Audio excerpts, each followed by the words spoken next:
안녕하세요. 두 아들을 키우고 있는 평범한 주부입니다. 몇 년 전 시댁에 있었던 일만 생각해도 정말 인간은 관에 뚜껑 닫고 들어가기 전까지 변화무쌍한 삶을 살게 된다는 걸 느꼈죠. 지금은 능숙하게 두 아들을 키우고 있지만 육아로 힘들어서 발 동동 구르던 때가 있었어요. 그때 친정엄마 도움이 없었다면 지금의 저는 없었을지도 모릅니다. 이렇게 변화무쌍한 인생에 가족만큼 든든한 울타리가 세상에 또 어디 있겠습니까? 저는 늘 인생의 가장 든든한 존재는 가족이라고 믿고 살았죠. 하지만 살아보니까 모든 가족이 서로를 위하면서 사는 건 아니더군요.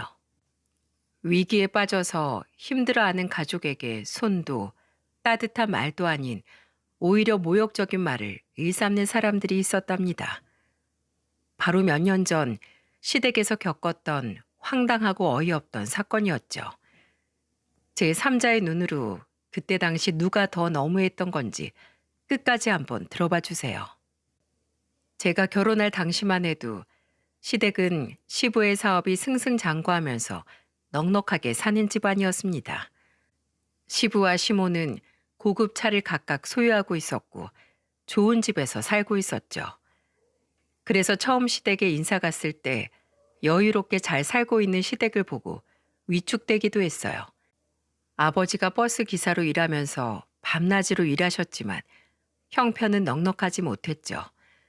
연애하면서 남편이 시부가 사업을 한다고 말한 적은 있었지만 그 규모가 어느 정도인지는 자세히 말하지 않았어요. 제가 긴장한 걸 눈치채셨는지 시부는 더 편하게 말도 걸어주시면서 분위기를 풀어보려고 노력하셨죠. 그러다 보니까 저도 점점 편안한 마음으로 대화를 나눌 수 있었답니다. 그때 시부가 저희 집안에 대해 들으시고는 저도 놀랄만한 말씀을 하셨어요. 아버님이 사회적으로 참 중요한 일을 하고 계시네. 버스가 멈추면 시민들 발이 멈추는 건데 얼마나 중요한 일이야.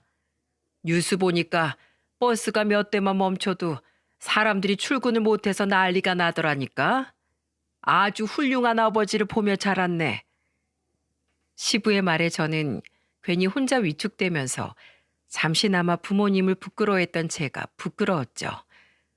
그때는 시부와 아버지가 일면식도 없는 사이였는데 시부가 저렇게 말해주니까 괜히 감사했습니다.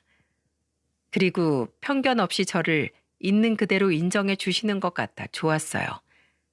그런데 그때 시모가 찬물을 끼얹는 말을 덧붙였죠. 에휴, 버스기사 면허만 있으면 아무나 하는 거야. 나도 당장 나가서 하겠네. 그래도 성실한 부모님 보고 자랐으니까 잔머리 굴리는 건 없겠네. 무슨 말을 그렇게 해.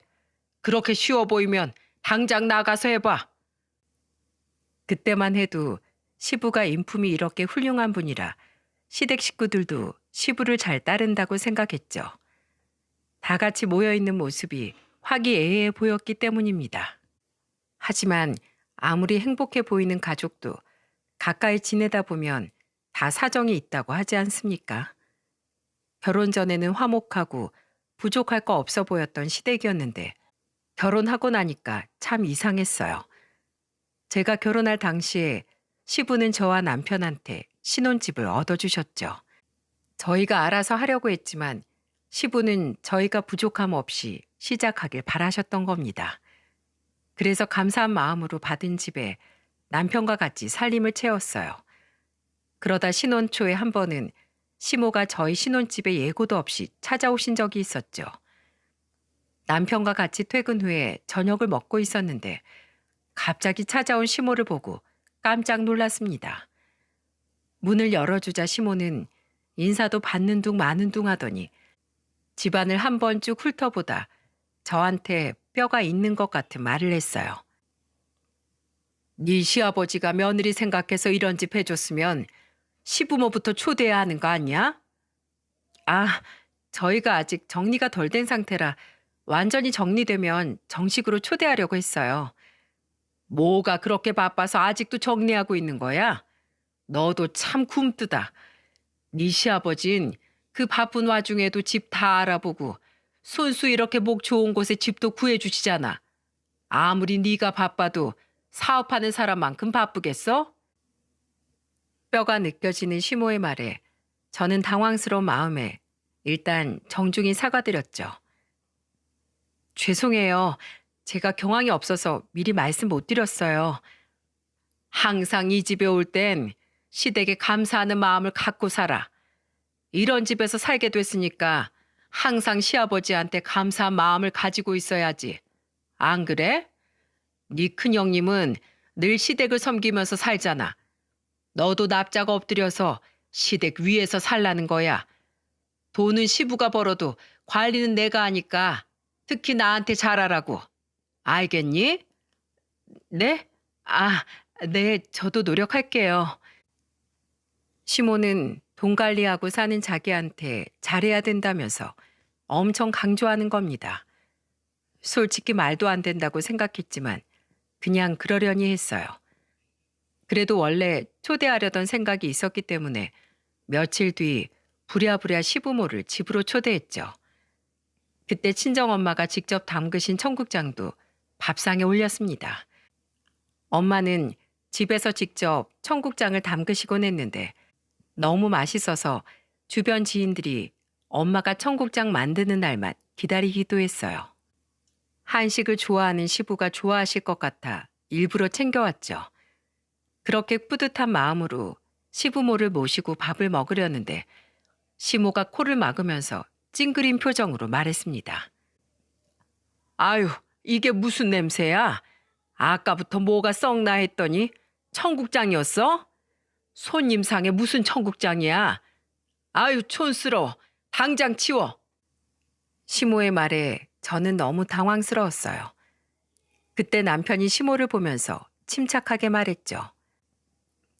이 청국장 장모님이 직접 담근 청국장으로 끓인 거예요.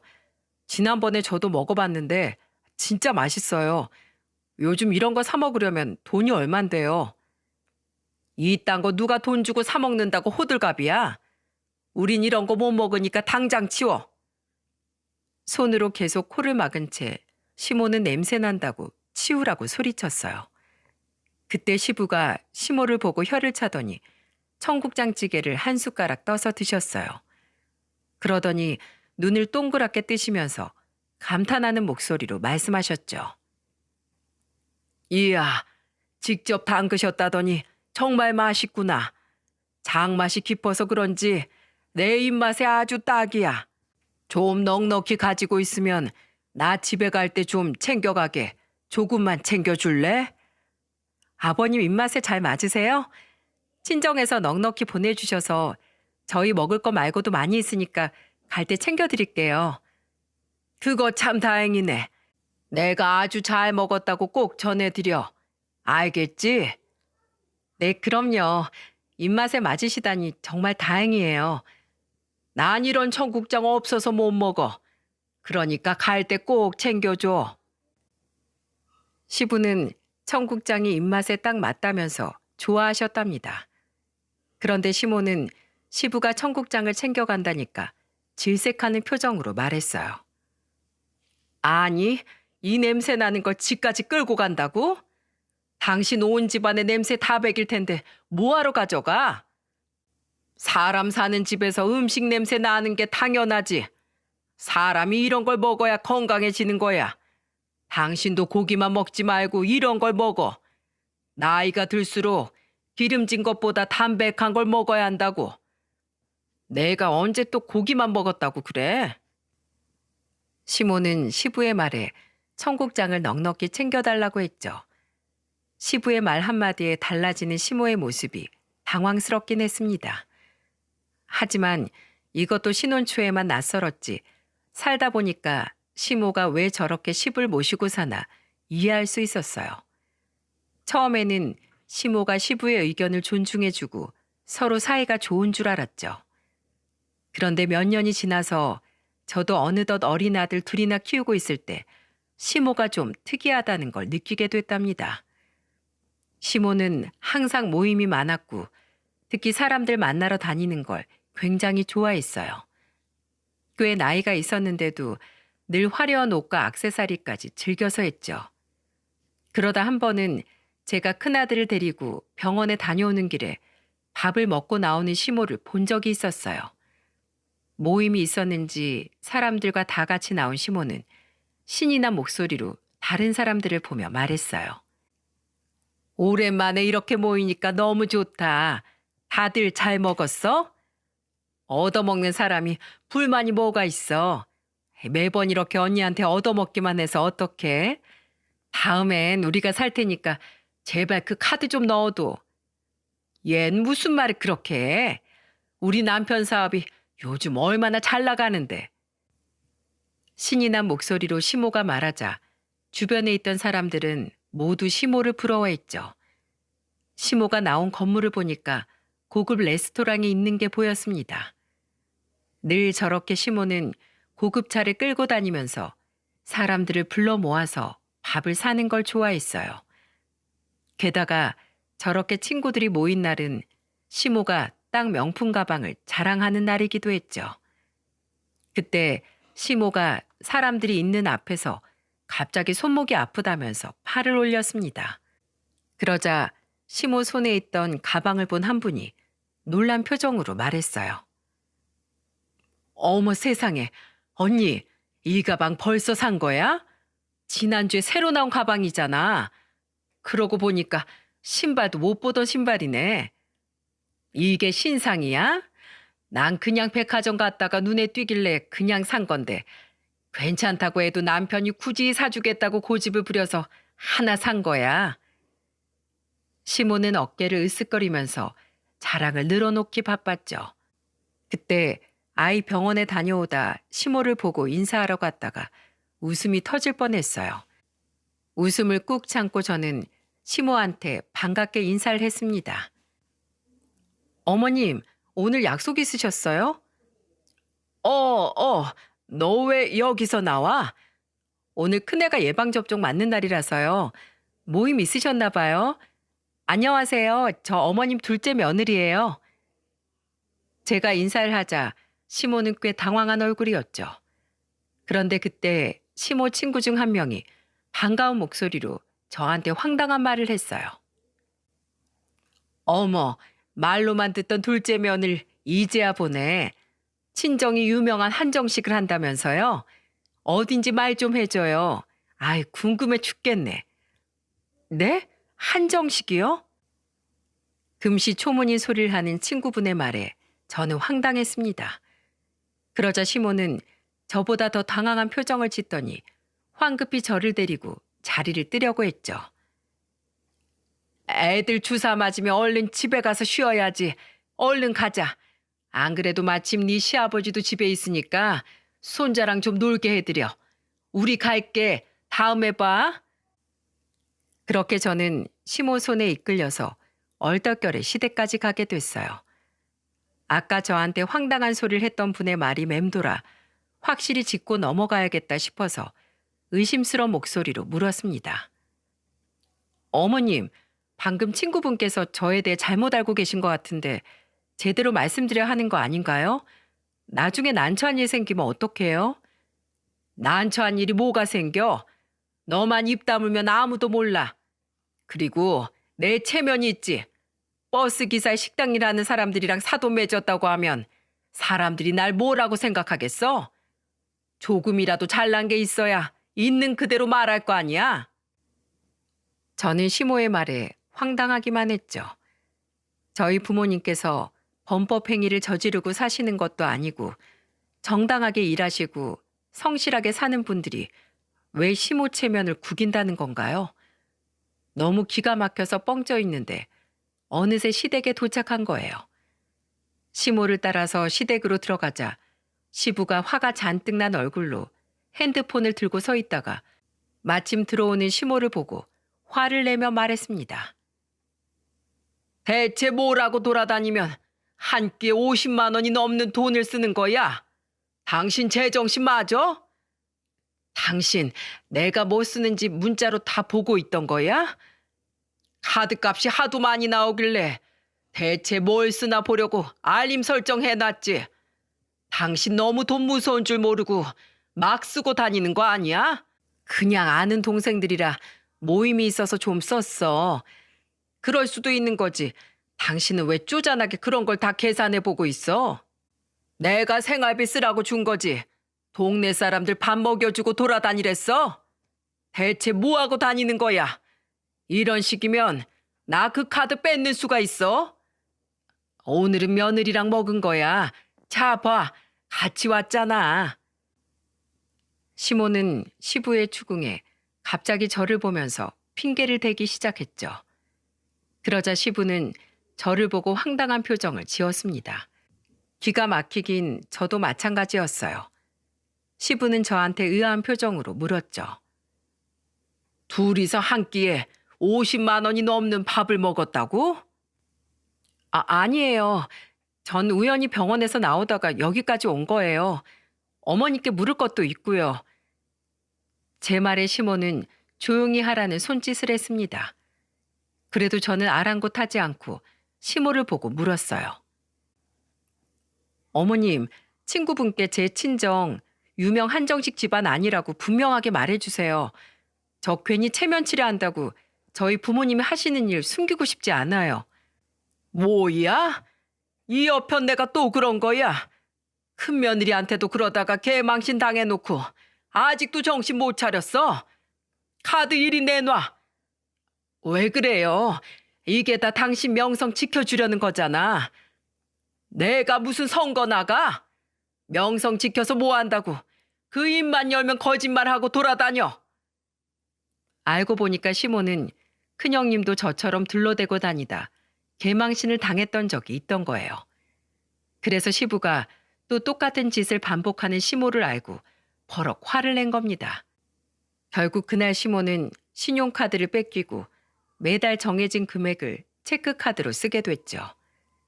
그것도 모임 사람들에게 단체 문자로 저에 대한 거짓 정보를 해명했다는 걸 증명하고 나서야 받을 수 있었어요. 그런데 시모는 일이 이렇게 된 걸 제 탓을 하는 겁니다. 이날 이후 시모는 저만 보면 못 잡아먹어 안달이 난 사람 같았어요. 대체 저는 이게 왜 제 탓인지 이해가 안 갔습니다. 그 후 저는 시모한테 제대로 찍혔고 둘째를 키우느라 회사를 그만두고 집에 있을 때였는데 시모가 대뜸 전화해서 황당한 요구를 하기도 했죠. 당당한 목소리로 저한테 꼭 식당에 음식 주문하듯이 말하는 게 아니겠어요? 지금 너희 집으로 갈 테니까 콩국수 좀 준비해놔. 네? 갑자기 콩국수를 어떻게 만들어둬요? 집에 재료가 없어서 사와야 할 것 같은데 둘째랑 있어서 시간도 오래 걸릴 텐데요. 그런 것도 없어. 너 때문에 카드 마음 편히 못 쓰게 만들어놨으면 항상 집에 내가 찾을 만한 걸 준비해 놔야 될 거 아니야. 제가요? 전 어머니께 저희 부모님에 대해 거짓 없이 말씀드렸어요. 그런데 어머님이 밖에서 다르게 말씀하신 거잖아요. 내가 얼마나 창피했으면 그랬겠어. 오죽하면 그랬겠냐고. 시부가 돈 좀 번다고 시부한테 줄 섰나 본데 너 완전히 잘못 생각한 거야. 내가 시부한테 꼼짝 못하는 것 같아도 결국 이 집안 안주인은 나라니까. 애초에 너랑 대화가 통할 거라고 생각한 내가 바보다. 너나 많이 먹어. 시모는 대뜸 화를 내더니 전화를 끊어버렸어요. 저는 시모의 태도에 억울하기만 했죠. 심지어 밑도 끝도 없이 억지만 쓰는 시모를 제가 어쩔 수 있는 것도 아니었습니다. 그러다 한 번은 시부가 손자들이 보고 싶다고 하시길래 아이들을 데리고 간 적이 있었어요. 그런데 시모는 저희가 와도 본 척 만척 하더니 멀찍이 떨어져 앉아 있었죠. 유독 손자를 아끼던 시부는 입이 귀에 걸린 채 말했습니다. 아이고, 우리 손자들 안 본 사이 훌쩍 컸네. 할아버지가 장난감 좀 사줄까? 손자들 사주는 거 아까워하지도 않고 마누라 입에 들어가는 건 아까워서 죽으려고 하지? 시모는 시부의 말에 궁시렁거리면서 투덜거리기 시작했어요. 정말 유치하지 않습니까? 멀찍이 떨어져서 앉아 시부가 하는 말에 괜히 불만을 늘어놨죠. 시부는 그런 시모를 보면서 괜한 소리 말라고 다그치기도 했습니다. 그렇게 한창 시모와 신경전을 벌이듯 있는데 아가씨가 들어온 거예요. 그런데 그때 시모가 아가씨를 보면서 소리쳤죠. 야, 넌 땅 파면 돈이 나와? 쟨 또 뭘 저렇게 사들고 오는 거야? 왜 그래? 그래도 오늘은 아빠 것도 사왔단 말이야. 아가씨는 쇼핑이라도 하고 온 건지 양손 가득 종이 가방이 한가득이었어요. 그러면서 시부한테 줄 것도 사왔다고 큰 소리를 치더니 제일 큰 종이 가방을 뒤적거리기 시작했어요. 그런데 그 큰 종이 가방에서 손바닥만한 봉투를 꺼내더니 자랑스럽게 시부한테 내밀면서 말했죠. 자, 아빠한테 가장 필요한 통풍 잘 되는 양말이야. 아빠 생각해 주는 건 역시 이 딸밖에 없지? 종이 가방이 지금 3개쯤 되는 것 같은데 아빠 건 이 양말 한 켤레냐? 아주 2개쯤 사오면 그날 내가 잔치라도 벌려야겠다. 에이, 선물은 필요한 걸 해줘야지. 사무실에서 아빠 발 답답하지 말라고 사온 거니까 출근할 때 꼭 챙겨 신으세요.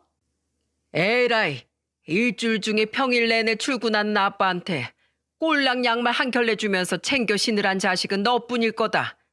넌 양말도 안 빨아 신냐? 저녁에 손빨래에 두고 자면 아침에 다 마르겠지. 내가 다음에는 넉넉히 사올게요. 아가씨의 말에 저까지 황당했어요. 양말이 선물이라는 것도 기가 막혔는데 한 켤레 주면서 잘 신으라니 말이 됩니까? 남편은 그걸 보고 한숨을 내쉬었죠. 항상 남편이 왜 우리 아이들은 독립적으로 키우고 싶다고 했는지 알 것 같았어요. 그런데 그걸 본 시모가 시부한테 한 소리 거들면서 말했죠. 난 양말 살 돈도 안 남아서 손주들 온다는 말 듣고도 아무 준비도 못했는데 당신은 양말도 생겼네. 아이고, 내가 이젠 죽어야지. 사람은 돈이 없으면 죽는다는데 내가 죽을 때가 됐네. 또 저놈의 돈 타령. 야, 이거 가져가. 내가 진짜 당신 입만 열면 하는 돈 타령에 빚쟁이랑 사는 것 같아. 그냥 가져가서 제발 집을 나가든 뭘 하든 그 입 좀 다물어. 여보, 나 정말 카드 다시 주는 거야? 진짜 고마워. 역시 우리 남편이 최고라니까. 나는 당신이 이렇게 마음 여린 사람이라 정말 걱정이 많아. 저녁에 뭐 먹고 싶은 거 없어? 말만 해. 내가 아주 팔접반상이라도 차려 올릴게. 세상에서 우리 남편이 1등 남편감이라니까. 내가 이 맛에 살지. 신용카드를 다시 손에 넣은 시모가 눈을 반짝이며 말했어요. 그때 아가씨며 시모며 정말 시부 등에 붙어서 피를 빨아먹는 모기들처럼 보일 지경이었죠. 그런데 하나 있던 시숙마저도 오로지 시부만 보면 돈 얘기부터 하는 겁니다. 새해라서 온 가족이 떡국을 먹고 있는데 무슨 불만이 있는지 시숙이 괜히 험상궂은 얼굴로 밥을 먹는 거예요. 그걸 본 시부가 시숙한테 무슨 일 있냐면서 물었죠. 그러자 시숙은 숟가락을 내려놓더니 시부한테 퉁명스럽게 말했습니다. 이런 말 안 하려고 했는데 아버지가 물어보니까 저도 말해야겠어요. 회사 어렵다고 임금 동결하는데 왜 제 월급까지 동결하세요? 저 아버지 아들 아니에요? 네가 내 아들이기 전에 우리 회사에서 나랑 같이 일하는 직원이잖아. 그러면 다른 직원들처럼 임금 동결하는 게 맞는 거지. 그런 게 어딨어요. 제가 아무리 부장으로 일하고 있다고 해도 결국 아버지 회사 제 회사 될 거 누구나 다 아는 사실인데 그냥 저만 따로 챙겨주시면 되잖아요. 무슨 소리야. 회사가 어려우면 당연히 너도 똑같이 동결해야지. 나는 내가 가져가는 월급의 절반을 포기했어. 같이 일하면서 사정 뻔히 아는 놈이 그런 말을 한다는 게 말이 된다고 생각해? 다른 직원들은 뭐 불만이 없어서 월급 동결하는 줄 알아? 너 그럴 거면 당장 내 회사에서 나가. 시부의 호통에 시숙은 자리에서 일어나더니 나가버렸어요. 그러자 형님도 한숨을 내쉬더니 아이를 안고 나가버렸죠. 새해부터 시끄러워진 밥상에서 시부는 한숨을 내쉬었습니다. 그런데 그때 산통을 깨고 시모는 시부한테 걱정 가득한 얼굴로 물었죠. 여보, 회사가 얼마나 어렵길래 그래? 많이 안 좋아? 뭘 어떻게 했길래 그래? 잘 좀 하지. 아휴, 지난번에 사업 확장한다고 할 때부터 이상하더라니. 저는 시모의 말을 듣고 귀를 의심했어요. 이 와중에 시부가 얼마나 일로 스트레스를 받을지 걱정하는 게 아니라 회사가 잘 안 돌아가는 건지 그 걱정부터 하고 있던 겁니다. 그 말을 옆에서 듣는 저까지 숨이 막힐 정도였죠. 아무 말 없이 한숨을 푹 쉬고 있는 시부한테 따뜻한 물을 한 잔 건넸어요. 그런데 그걸 본 시모가 저한테 버럭 화를 내면서 말하는 겁니다. 야, 너 지금 힘든 사람 물 먹이겠다는 거야? 아주 시댁 망하라고 물 떠놓고 고사라도 지내지 그래. 그게 아니라 아버님 체하실까 봐 따뜻한 물이라도 드시라고 건넨 거예요. 그때 시부가 다짜고짜 화를 내는 시모한테 호통을 치며 말했죠. 왜 큰아들이 밥상에서 소리치면서 덤비는 건 찍소리도 못하고 엄한 며느리를 잡고 있어? 어려운 시기에 가족들끼리 서로 위해줘도 모자랄 판에 이놈의 집구성은 어떻게 된 게 거꾸로 돌아가고 있어. 시부는 내심 가족들에게 서운했는지 안 하던 한탄까지 하고 일어나셨어요. 그때 시모는 시부의 말에 괜한 눈치만 봤습니다. 그런데 그날 이후 정말 시댁에는 날벼락 같은 일이 벌어졌죠. 새해에 시부가 지나가듯 했던 말이 현실이 되어서 벌어진 겁니다. 사업 확장을 하던 중에 일이 틀어지면서 시부 회사가 쫄딱 망하게 된 거예요. 알고 보니까 대출까지 받아서 무리하게 하던 확장이라 완전히 다 넘어가게 생긴 거죠. 저와 남편은 아무것도 모르고 있다가 시숙의 다급한 전화 한 통을 받으면서 알게 됐습니다. 시숙은 그때 남편한테 전화해 급한 목소리로 말했어요. 너 당장 얼마나 있어? 대출까지 땡겨서 끌어올 수 있는 돈이 얼마나 되냐고. 그게 갑자기 무슨 소리야? 아버지 회사 망하게 생겼어. 당장 급하게 대출금이라도 막아야 된다고. 이번 달도 연체되면 싹 다 경매로 넘어가. 월급쟁이한테 사업자금 땡겨올 만큼 여유가 어딨어. 그동안 아버지한테 한몫 두둑하게 챙기던 형이 나보다 돈 더 많을 거 아니야. 내 돈을 왜 회사에 끌어다 넣어? 너 미쳤어? 같이 죽자는 거야? 형, 무슨 말이 그래? 아버지랑 같이 사업하고 있었으면 당연히 형도 나서서 막아야지. 야, 됐어. 돈 줄 거 아니면 나한테 건방지게 훈수 두지 마. 시숙은 남편의 말에 전화를 끊어버렸죠. 그때 남편도 저도 시숙의 태도에 기가 막혔습니다. 그동안 시부 옆에서 가져간 돈이 얼만데 동생한테 저러는 건지 이해가 안 갔어요. 남편은 그때 잔뜩 화난 목소리로 말했습니다. 내가 형 저럴 줄 알았어. 진짜로 회사 살려볼 생각도 없고 지금 혼자 살겠다고 저러는 거야. 아유, 답답해. 남편은 시숙이 혼자 살겠다고 발악을 하는 거라면서 답답해했죠. 저런 시숙을 곁에 두고 일하던 시부는 결국 회사에 닥친 위기를 넘지 못한 채 최종 부도 처리가 됐어요. 수십 년을 일궈온 회사가 한순간에 망하는 걸 보고 시부 심정이 어땠겠습니까?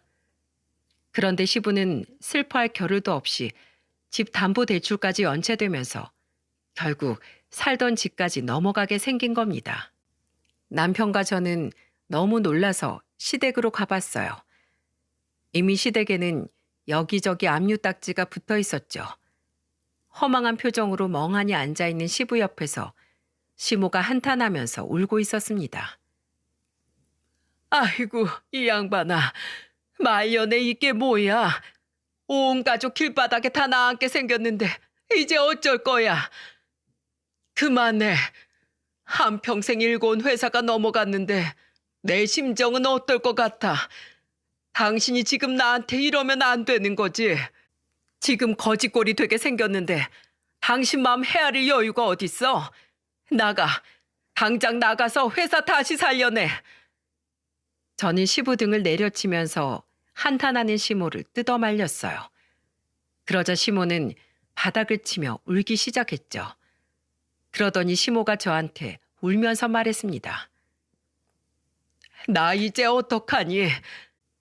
오도 가도 못하는 신세가 됐는데 이러다 이 나이에 지하철역에서 먹고 자야 되는 거 아니니? 아휴, 내 팔자야. 그런데 이상하게 시모가 아무리 울면서 한탄해도 허망하게 앉아있던 시부한테 마음이 쓰였죠. 남편도 아수라장이 된 시댁에서 시부를 위로했어요. 그리고 그날 저녁 남편이 저한테 진지한 목소리로 말했습니다. 여보, 내가 당신한테 이런 말해서 미안한데 우리 부모님 전세금 좀 해드리면 안 될까? 우리 결혼할 때 이 집 아버지가 해주셨잖아. 아버지 저렇게 된 거 보니까 좀 도와드리고 싶어.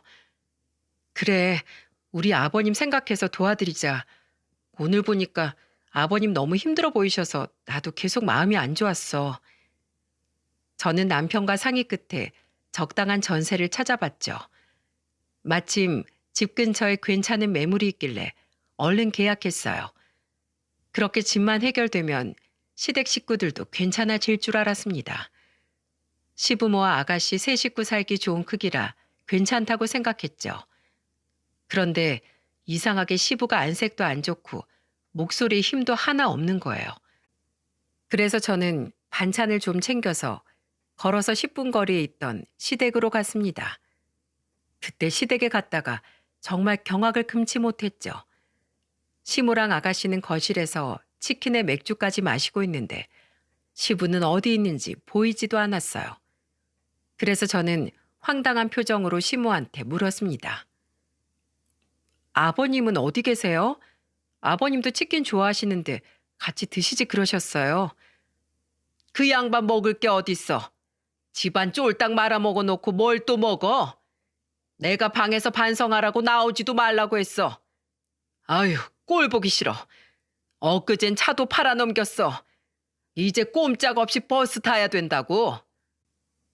시모의 말에 황당해서 안방으로 달려갔죠. 그런데 안방에는 정말 물병 하나를 옆에 두고 초라하게 앉아있는 시부가 있었어요.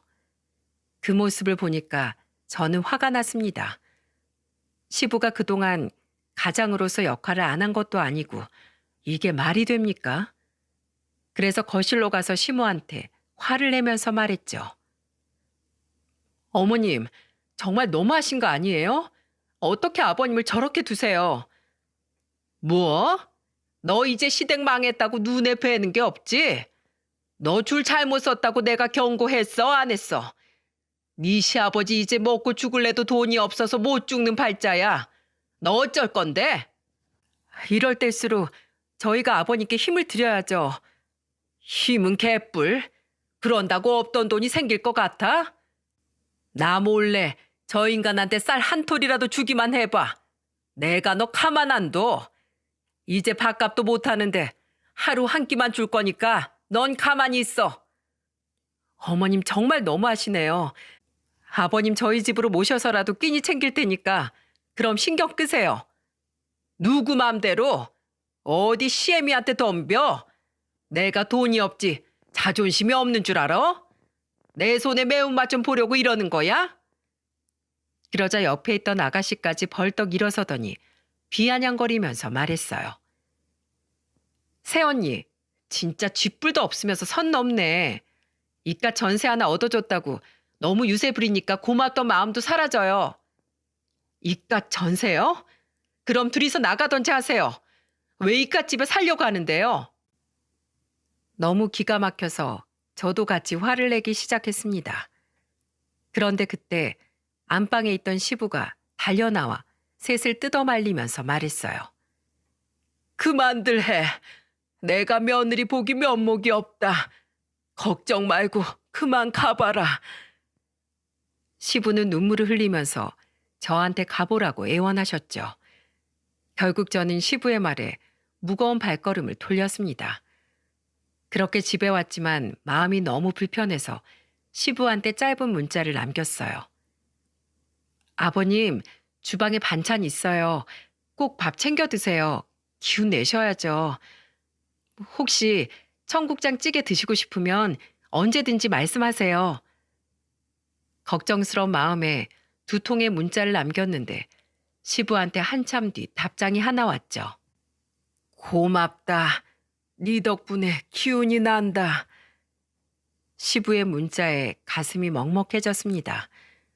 너무 걱정되는 마음에 집으로 모셔오고 싶었지만 그때 아버님 뜻이 너무 완강했죠. 아마 손주들의 며느리까지 떳떳하게 볼 면목이 없다고 생각하셨던 것 같아요.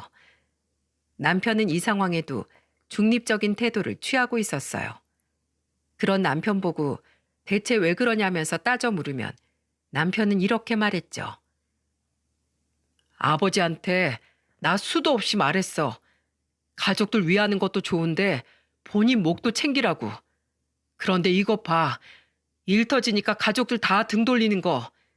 나는 전셋집 얻어들였고 할 만큼 했어. 나머진 형이랑 여동생이 해야지. 남편을 이해 못하는 건 아니지만 이런 상황에 저는 속만 탔어요.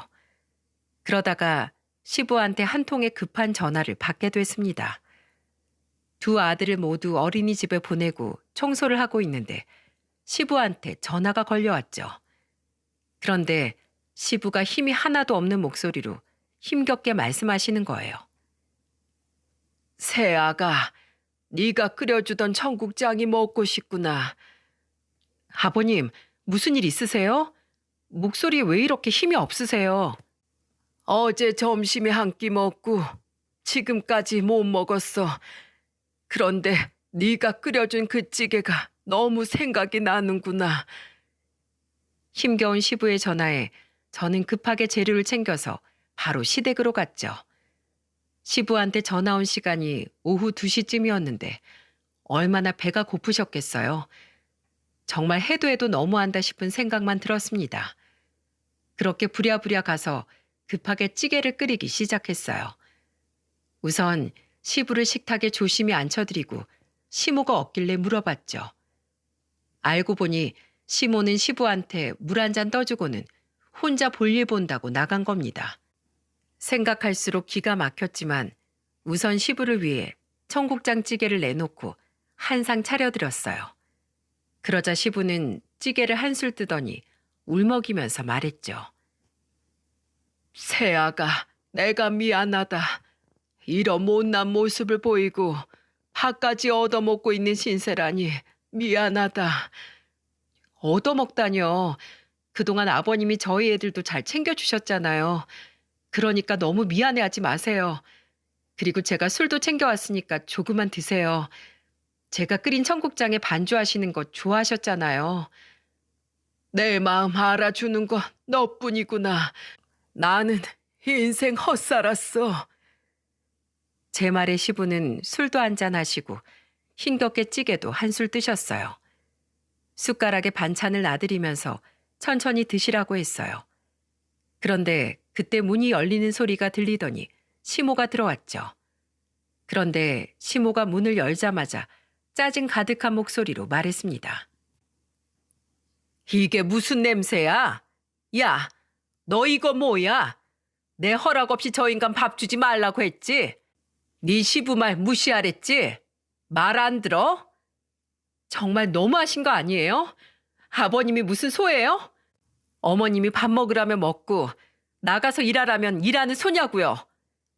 남자가 가정을 위해서 한 몸 바쳐야지. 돈 벌다가 길바닥에서 죽어야 하는 게 가장이라고. 가장 노릇도 못하는데 뭘 잘했다고 밥을 먹어? 그동안 아버님 덕분에 제일 호의호식하고 사셨으면서 너무하시네요. 뭐야? 이게 진짜 듣고만 있으니까 끝을 모르고 기어오르네. 그러더니 시모는 손을 번쩍 들어서 제 뺨을 내리쳤어요. 순식간에 벌어진 상황에 저도 시부도 당황했죠. 그때 시부가 시모를 가로막으면서 소리쳤습니다. 그만 못해. 당신이 뭔데 내 며느리를 때려. 수십 년 동안 가족들 먹여 살린 대가가 고작 이거야? 나 당신 남편이야. 소처럼 일만 하던 당신 남편이라고. 사람 대접해 주는 게 그렇게 어려워? 이런 사람인 줄도 모르고 산 내가 불쌍하다. 시부는 오열을 하면서 화를 내다가 집을 나가셨죠. 시모는 시부가 뛰쳐나가는데도 아랑곳도 안 했어요. 그동안 시부는 어떻게든 가족들과의 관계를 회복하려고 노력했지만 시모가 저를 때리는 걸 보고 아예 다 포기한 겁니다. 저는 뒤늦게 시부를 따라 나갔지만 찾을 수가 없었죠. 그리고 그날 저녁 남편은 제가 시모한테 뺨을 맞았다는 걸 듣고 화가 잔뜩 나 시모한테 전화했어요. 대체 우리 부부가 엄마한테 못한 게 뭐예요? 왜 며느리 뺨을 때려요? 왜요? 아버지 청국장 끓여드린 게 죄예요? 진짜 너무하네요. 내가 요즘 얼마나 힘든지 알아? 돈이 없어서 일상생활이 안 된다고. 그럼 엄마도 나가서 돈 버세요. 그러면 되잖아요. 왜 망한 아버지 탓만 하는데요?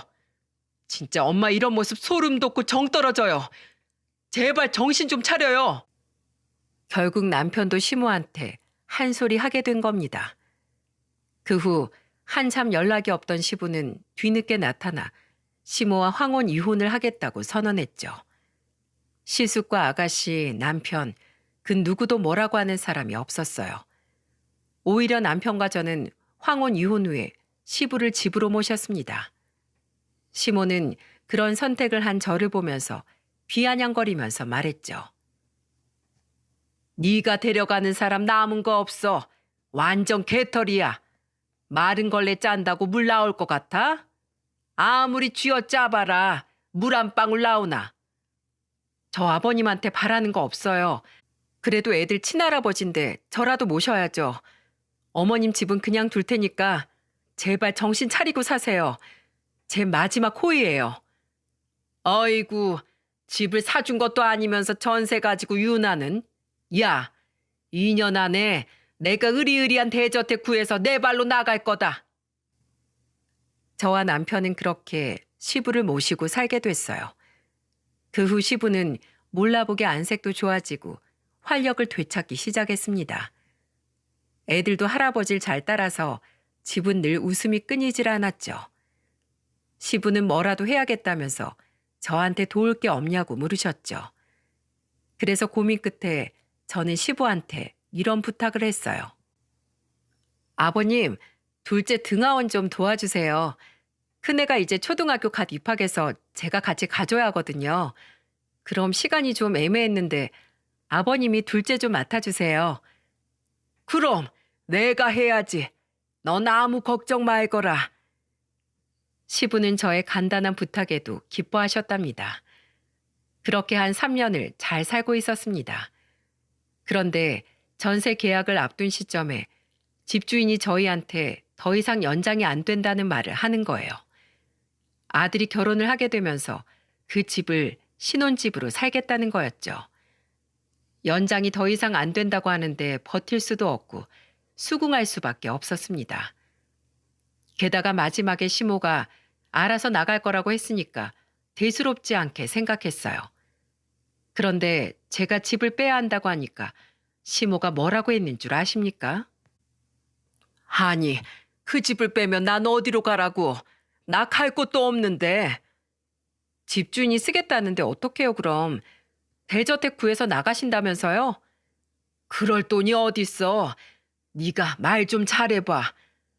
이미 다 끝나서 안 된다니까요. 대체 그동안 뭐 하신 거예요? 투자로 대박 날 줄 알았다 왜? 아유 진짜 미쳐버리겠네. 시모는 그동안 투자판에 뛰어들어 그나마 있던 푼돈도 건지지 못하고 있었습니다. 그런데 그 무렵 시부한테는 귀인이 찾아오게 된 거죠. 시부 회사가 망하기 전에 친한 지인한테 3억을 빌려줬는데 그 친구가 사업이 자리를 잡으면서 돈을 갚으러 온 거예요. 그래서 3억 중에 1억을 저한테 건네면서 이렇게 말씀하셨죠. 이거 받아라. 그동안 참 고마웠다.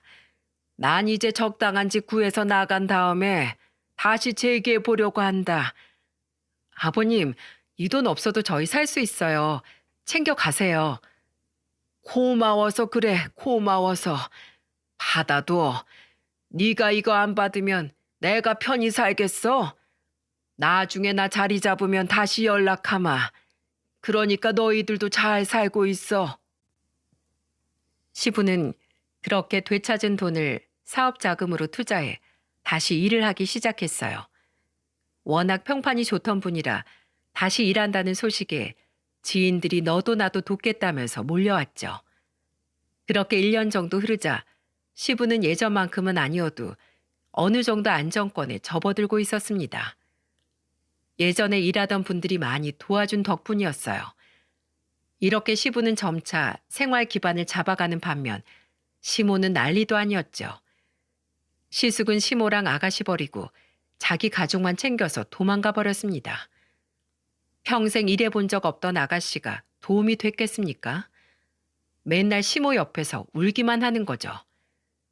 쥐구멍에 몰리니까 저한테 전화해서 울면서 애원까지 했어요. 며느라, 내가 미안하다. 나 좀 용서해다오. 내 이렇게 빌게. 전 보고 듣는 게 없는 줄 아세요? 제가 어머님을 어떻게 믿어요? 그리고 아버님이 그만 좀 전화하시래요. 지겨워서 오늘 번호도 바꾸신다는데 제발 이혼하셨으면 알아서 좀 사세요. 왜 그렇게 뻔뻔하세요? 뭐? 안 되는데. 네가 그 사람 좀 설득해줘. 나 불쌍하게 산다고 말 좀 해줘. 됐고요. 이젠 저도 어머님 며느리 그만뒀어요. 제 뺨 내리칠 때부터 남남이라고 생각했으니까 끊으세요. 결국 남편도 그동안 시모와 아가씨의 끝도 없는 한탄에 지쳐 연을 끊게 됐죠. 완전 밑빠진 독에 물붓기였어요. 시부도 이미 모든 실체를 알았기 때문에 절대 시모와 다시는 연락하지 않겠다고 아예 번호까지 바꾼 겁니다. 저와 남편도 아이들이 제법 커서 그동안 모은 돈에 아버님이 주신 1억을 보태서 조금 넓은 집으로 이사까지 했죠. 그랬더니 연락이 끊겨서 지금은 뭐하고 사는지도 몰라요. 오히려 이렇게 사는 게 훨씬 좋은 것 같습니다. 가족이라고 일방적으로 언제까지 도울 수 있겠습니까? 결국 인생은 각자의 몫을 살아내야 하는 건데 말이죠. 자식 키우는 입장에서 저도 뭐든 다 해주고 싶은 마음도 있지만 적당한 선을 지키려고 해요. 그래야 몸도 마음도 건강하게 자라기를 마음에서 이런 양육 방식을 고집 중입니다. 바르게 잘 크고 있는 걸 보면 좋은 판단이라고 생각하고 있죠. 여러분들도 가족이지만 각자의 고단한 삶을 이해하면서 같이 잘 견디시길 바래요. 그런 게 가족 아니겠어요? 남보다 가까운 가족이 잘 알아주고 헤아려 준다면 훨씬 화목한 삶이 될 겁니다. 들어주신 모든 분들 가족들과 덕담 위로를 나누며 행복하게 살기를 바랄게요. 감사합니다.